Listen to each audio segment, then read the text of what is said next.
I knew something was off the second I pulled into my driveway. The porch light I always left off was glowing, the front gate was cracked open, and there was a faint scuff on the door frame, like someone had tried to force their way in. My stomach dropped. Out here, we didn't worry much about burglarsnow. Our real nightmares came in the form of HOA presidents, and Karen was the worst of them. She had made it her personal mission to nitpick every inch of my property, from the color of my shutters to how Max, my German shepherd, barked at squirrels. But tonight, she'd gone too far. Before I dive in, drop a comment below with your location and local time. I'm curious where in the world you're watching from. When I first moved to Pine Ridge Estates, I thought I'd found paradise. The brochure promised quiet streets, manicured lawns, and community harmony. After 20 years of living out of motels and dodging traffic between construction contracts, I wanted peace. I wanted a home, a place to breathe. And Max needed space too. He wasn't just a doe, was family. Smart, stubborn, loyal, and independent like me. I raised him myself after he flunked Police K-9 training, not because he wasn't capable, but because he refused to follow their rigid rules. The first few days were bliss. I painted the porch railing, unpacked at my own pace, waved at a few neighbors strolling by with their dogs. Max sat beside me every evening, ears perked at the slightest noise. I remember thinking, this is it. Finally peace. But peace doesn't last long when an HOA gets involved. It started small. On the third morning, I was hauling tools into the garage when a woman in a bright red blazer marched up my driveway like she owned every inch of concrete.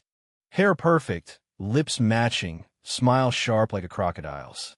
"Hello there, I'm Deborah Morgan, president of the Pine Ridge Homeowners Association," she announced, extending a handshake that felt more like a challenge than a greeting. "You must be Mr. Lawson, our new resident." I shook her hand, trying not to flinch under the intensity of her gaze as she peeked into my garage like she was hunting for contraband. "That's right," I said cautiously. "Well, welcome. We take pride in maintaining our community standards," she said, eyes flicking to Max. "Large breeds can be intimidating, you know. I'll have to drop off our pet guidelines." I laughed. Thought it was a joke. It wasn't.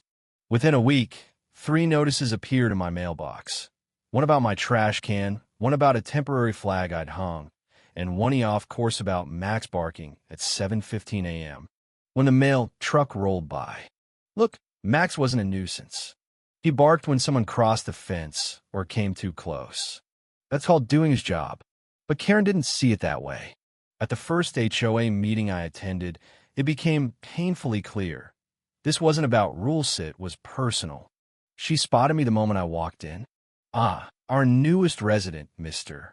Lawson," she said, loud enough for everyone to hear. "Several residents have mentioned your dog.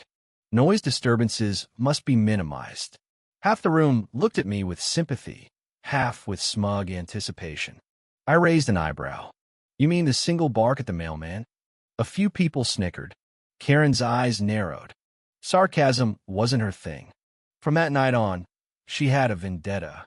She patrolled the street, snapping photos, scribbling notes, stalking Max and me like we'd committed a crime. Max would watch her, tail stiff, silent, but intimidating. She hated that. One afternoon, I caught her peering through my backyard gate. I stepped out, coffee in hand. "See something you like?" "Just ensuring all residents maintain consistent standards," she replied, lips pursed tight. "Lady, the only violation happening here is you trespassing," I said flatly. She stormed off, heels stabbing the pavement like tiny daggers. That's when I realized this wasn't about rules. It was about control. And she didn't back down. She doubled down. Within a week, my first fine arrived. $50 for visible trash receptacle switch were tucked neatly behind the fence, like everyone else's. I refused to pay. Then the letters kept coming. My mailbox was half an inch too tall, my porch light bulb the wrong shade, a $100 fine for a small windshield my late wife loved. That one stung.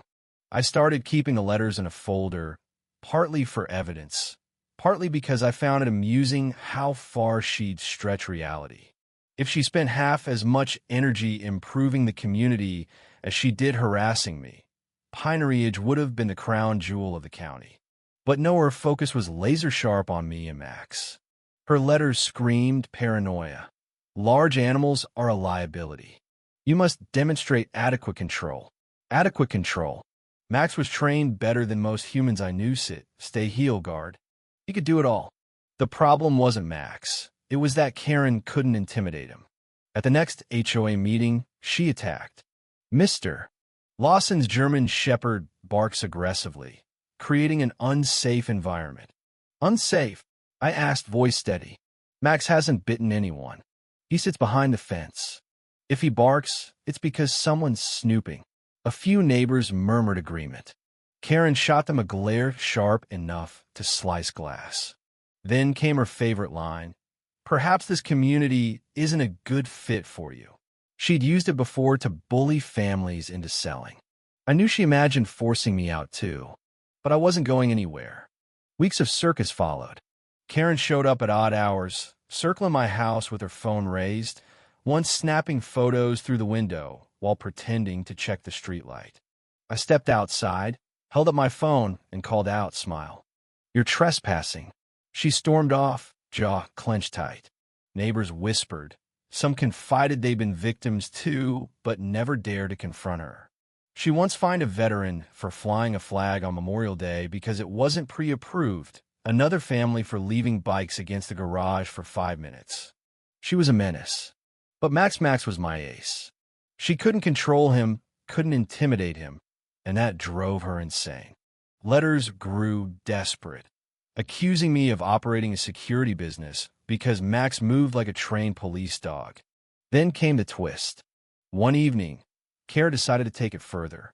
She attempted to enter my driveway under the guise of inspection. What she didn't know was that Max had been waiting inside, silent, every muscle coiled. The instant she stepped past the gate, he lunged not wildly, but with precision, a low growl rumbling deep in his chest. Karen froze, tripped backward over her heels, and scrambled away, phone tumbling from her hand. I stepped out, calm as ever. Next time, call before trespassing. She didn't speak. She didn't dare. That night, for the first time, the entire neighborhood saw her for what she really was, a bully exposed. The following week, notices stopped. Karen never walked past my house again. Some neighbors cheered silently, others just watched. Max and I had won not with aggression, but with quiet confidence, patience, and a single show of what it meant to respect boundaries. And yet I can't help but wonder if she's plotting her next move. Pinery Ridge Estates might have a calm exterior now, but there's always a Karen lurking somewhere, clipboard in hand, waiting for the slightest excuse. What do you think? Was I justified, or did I push too far? Have you ever faced a neighbor who takes control a little too seriously? Drop a comment below, share your story, and let's talk about how far community rules should go and when standing your ground becomes a matter of survival.